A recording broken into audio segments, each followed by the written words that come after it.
नारद एक बात बताऊं? बोले क्या?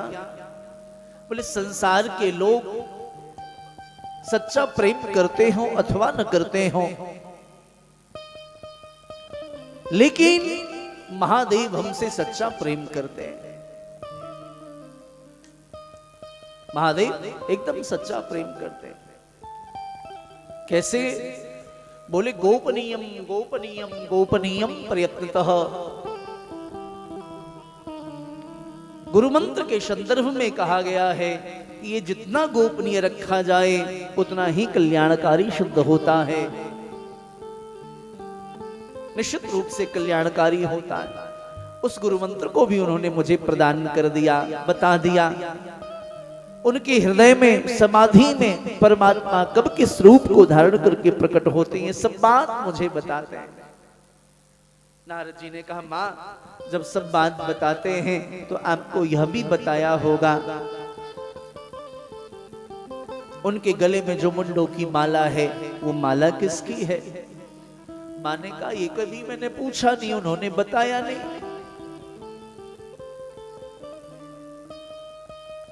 मतलब? बोले कभी आवश्यकता नहीं हुई मुझे जानने की, तो मैंने पूछा नहीं, उन्होंने बताया नहीं। नारद जी ने कहा, मां आप बहुत भोली हो।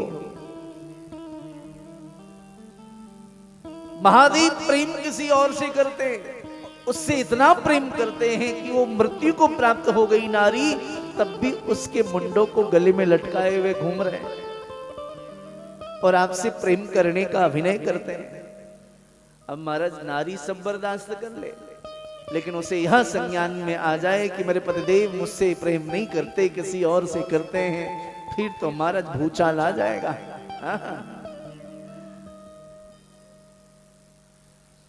सूत जी महाराज सौनकादिक ऋषियों से कहते हैं, मां उदास होकर के कोप भवन में चली गई। पहले के जमाने में लोग जब घर बनाते थे ना, तो माताओं को रूठने के लिए अलग से घर बनाया जाता था, कमरा, उसका नाम होता था भैया कोप भवन। माताएं रूठती थी तो उसी कोप भवन में जाके बैठ जाती थी। तो पतिदेव या घर के जो भी बुजुर्ग हैं वो समझ जाते थे, बहुरिया या पत्नी रूठी हैं, तो सब जाके उनको मनाते थे। अब पता नहीं क्यों कोप भवन नहीं बनाते। मकान तो बड़े बनते हैं, लेकिन अब कोप भवन नहीं बनाते। क्या कारण हो सकता है इसका? अब शायद यह कारण हो कि अब क्रोध हर्ष में बहुओं के नाक पे ही होता है। तो पता चले हर्ष में 24 घंटे कोप भवन में कौन मनावे जाएंगे। शायद इसलिए लगता है कोप भवन अब नहीं बनाया जाता। खैर ये बात विनोद की है। रामावतार में भी वो कोप भवन में चली गई नहीं ना, क्या नाम, केकई, हाँ कोप भवन में चली गई। नारद जी वापस गए, महादेव की समाधि खुल गई थी, प्रणाम किया। नारद जी चलने को उद्यत हुए। महादेव ने कहा, अरे नारद रुको तो सही। बोले नहीं, अब नहीं रुकूंगा। क्यों? बोले बाबा जल्दी में हूं, आज जाने दो। आगे बढ़े, धीरे से पूछे, मुड़ के कहा, बाबा जल्दी अंदर जाना, मैया पार्वती याद कर रही हैं, प्यार से बोलिए जय श्री कृष्ण। महादेव मुस्कुराए, नारद आप घर में जाओ, माता पार्वती याद न करें, ऐसा हो ही नहीं सकता। माँ याद न करे, ऐसा संभव नहीं है। महादेव गए, जाकर के देखा कोप भवन में माँ उदास, हताश, निराश, मायूस बैठी हैं। देवी क्या बात है, क्यों उदास हो? जिस घर की बहू, जिस घर की नारी महाराज व्यथित हो, उस घर में कभी विकास नहीं होता, प्रोग्रेस नहीं होता, वहां लक्ष्मी का वास नहीं होता। यत्र नार्यस्तु पूज्यन्ते रमन्ते तत्र देवता। इसलिए हमारे यहाँ नारी के सम्मान की बात कही गई है। देवी महादेव भी खूब सम्मान करते हैं। इसलिए तो जब ब्याह होता है तो महाराज हम लोग गौरी पूजन करते हैं। हमारे वहां गौरी पूजन की परंपरा है। जय जय गिरिवर राज किशोरी, और क्या है, जय महेश, हाँ थोड़ा थोड़ा बता दिया करिए आप लोग, हम भूल जाते हैं। जय महेश मुख चंद्र चकोरी। समग्र जगत में महादेव जितना भगवती पार्वती से प्रेम करते हैं, इतना कोई किसी स्त्री से प्रेम नहीं करता। महादेव का जो प्रेम है अद्भुत है, अलौकिक है, अद्वितीय है। लेकिन बात हमारे यहाँ संसार के अन्य जीवों की होती प्रेम के नाम पर। महादेव से बड़ा साधक कौन हो सकता है? महादेव से बड़ा भक्त कौन हो सकता है? महादेव से बड़ा वैष्णव कौन हो सकता है? लेकिन फिर भी जब चर्चा होती है तो भगवती महादेव और भगवती पार्वती की चर्चा होती है प्रेम में। देवी क्यों नाराज, उदास, हताश, निराश हो? भगवती ने कहा, सरकार ये बताओ, आपके गले में जो मुंडों की माला है, आपने कभी बताया नहीं ये किसकी है? प्रेम करने का अभिनय आप हमसे करते हो, पर प्रेम किसी और नारी से करते हो। महादेव मुस्कुराए, देवी कभी आपने पूछा नहीं, मैंने बताया नहीं, पूछा होता तो मैंने बता दिया होता। बोले आज बता दीजिए। बोले देवी ये मुंडों की माला किसी और की नहीं, जब जब आपने लीला करने के लिए शरीर धारण किया और जब जब आपने लीला संवरण किया तो उन जन्मों की स्मृति बनी रहे, इसलिए उन मुंडों को मैं गले में पिरोता गया। हाँ, उन मुंडों को मैं गले में पिरोता गया। देवी ये सारे मुंड आपके, इतनी बार आपने अवतार धारण किया है, माँ के नेत्रों से प्रेमाश्रुओं की धारा प्रवाहित हो चली। इतना प्रेम कोई किसी से कैसे कर सकता है? हा? उन जन्मों की स्मृतियां बनी रहे, इसलिए महादेव उन मुंडों को गले में धारण किए हुए। भगवती ने कहा, बाबा आप इतना प्रेम करते हो तो हमें भी प्रेम करना चाहिए, मैं भी आपके मुंडों की माला धारण करना चाहती हूँ। हाँ? आपने भी तो शरीर त्यागा होगा। महादेव ने कहा, नहीं मैंने शरीर नहीं त्यागा, मैं महादेव हूं ना। महादेव जन्मते नहीं है, शरीर का त्याग नहीं करते। भगवान राम हजारों बार उनका पृथ्वी पर आगमन हुआ। भगवान श्री कृष्ण का हजारों बार पृथ्वी पर, प्रत्येक द्वापर में जी, प्रत्येक कल्प में भगवान का राम और कृष्ण के रूप में आगमन होता है, लेकिन महादेव कभी जन्मते नहीं। देवी इसलिए मेरे मुंड तो आपके गले में आ नहीं सकते, मैं मरता ही नहीं। बोले सरकार आपने ऐसी कौन सी औषधि का सेवन किया, आप नहीं मरते, मुझे बार बार मरना पड़ता है? वह औषधि मुझे भी बताइए। बोले उस औषधि का नाम है श्रीमद् भागवत। मैंने अमर कथा का सेवन किया है। बोले वह मुझे भी पान कराइए।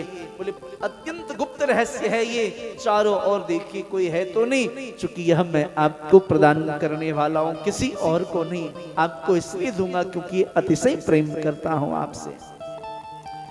जीव जिससे प्रेम करता है उसको अपना प्रिय वस्तु प्रदान करता है।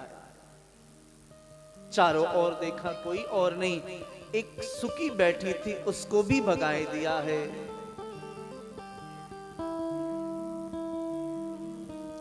शुक पर दृष्टि नहीं पड़ी। शुक जो है बैठ करके दिव्यता के साथ आनंद कर रहे हैं। कथा प्रारंभ होने को हुए। महादेव ने कहा, देवी मैं कथा आपको सुनाऊं? कैसे पता चलेगा कि मैं कथा सुन रहा हूं? आप सुन रही हैं। जैसे मैं बार बार नेत्र खोल करके आप सबको देख लेता हूं, हमारी दृष्टि आपस में मिलती है, पर महादेव नेत्र बंद करके कथा सुनाते हैं।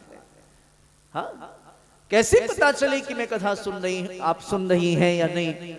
बोले जब एक स्कंद पूर्ण हो तो आप प्रणव का घोष कर देना, तो मुझे ज्ञान हो जाएगा कि आप कथा सुन रही हैं।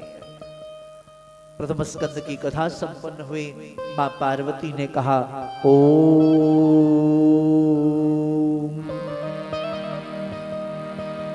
द्वितीय स्कंद की कथा विश्राम हुए। मां पार्वती ने कहा ओम। वैसे ही आप जब छोटे रहे होंगे तो आपने पता नहीं दादी माँ को देखा कि नहीं देखा, दर्शन मैंने दर्शन किए। बुजुर्ग जब हम लोग गांव में होते थे छोटे छोटे तो बाबा दादी किस्सा सुनाया करते थे और कहते बेटा बीच में हूं करते रहना, तो पता तो चले कि तुम सुन रहे हो कि नहीं। मैं मेरे जीवन की बात बता रहा हूं। किस्सा कहानी रात को सुनाते थे, तब सुनते सुनते नींद आ जाती थी। बोले कोई कथा कोई कहानी तरह तरह की चीजें, बोले बीच में हूं करते रहना। तो ऐसी प्रणव का उच्चारण, जैसी नवम स्कंद की कथा प्रारंभ हुई सज्जनों, नवम स्कंद में वंशावली की चर्चा है। सुनते सुनते निद्रा आ गई। कथा श्रवण करते करते रस आने लगा सुख को। अब विचार करने लगे सुख मां सो गई, प्रणव नहीं गाएंगी नहीं बोलेंगी तो कथा बंद हो जाएगी, क्या करूं। सुख का स्वभाव होता है उसके सामने कोई बात आप बार बार बोलिए तो सुख वही बात दोबारा आपके सामने प्रकट कर देता है। वही बात प्रकट कर देता है सुख। ये सुख का स्वभाव। जैसी नवम स्कंद की कथा विश्राम हुई, सुख बोल उठे ओ।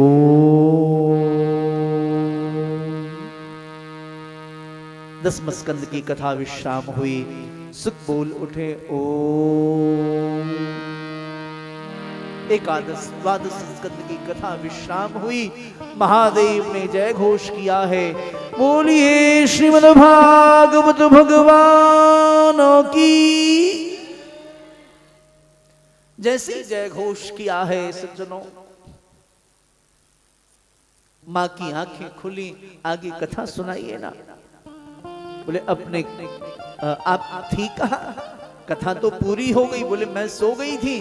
तो प्रणव कौन उच्चारण कर रहा था, ओंकार कौन बोल रहा था। पीछे जाकर के देखा एक सुख बैठे थे वृक्ष के ऊपर और बड़े भाव से मत वाले होकर के कथा सुन रहे थे। महादेव को आवेश आ गया, तुमने कथा की चोरी की। और वो भी व्यासपीठ से ऊपर बैठ करके कथा सुना तुमने। व्यासो नारायण साक्षात व्यासाय विष्णु रूपाय व्यास रूपाय विष्णवे नमो वै ब्रह्म विदये वासिष्ठाय नमो नमः। कभी भी व्यासपीठ से ऊपर बैठ करके कथा नहीं सुनना चाहिए। एक आसन में बैठ करके कथा श्रवण करें। जब हम छोटे थे बहुत विधि पूर्वक सैकड़ों पद्मासन में बैठ करके कथा सुनता। उस समय के वृंदावन के ऐसे कौन से ख्याति लब्ध वक्ता हैं जिनकी कथा मैंने 10-5 बार न सुनी हो। बाल्यावस्था में छोटे छोटे गुरुजी राजवंशी द्विवेदी गुरुजी पढ़ाते थे। सुबह 4 बजे आ जाते थे धर्म संस्कृत महाविद्यालय में, पहुंच जाते थे हम विद्यालय। 7 बजे भूख लगती तो अंग्रेज मंदिर में खिचड़ी बटती थी, उसको पा लेते। फिर 9 बजे तक अध्ययन करते गुरुजी के पास जाकर के। और उस समय में बाबूजी 2 सत्र में कथा होती, 9 से 12, शाम को 3 से 6। फिर कहीं आसपास में कथा चल रही हो, 9 से 12 कथा सुनी, घर गए, फिर 3 से 6 कथा श्रवण किया। ये जीवन चक्र था।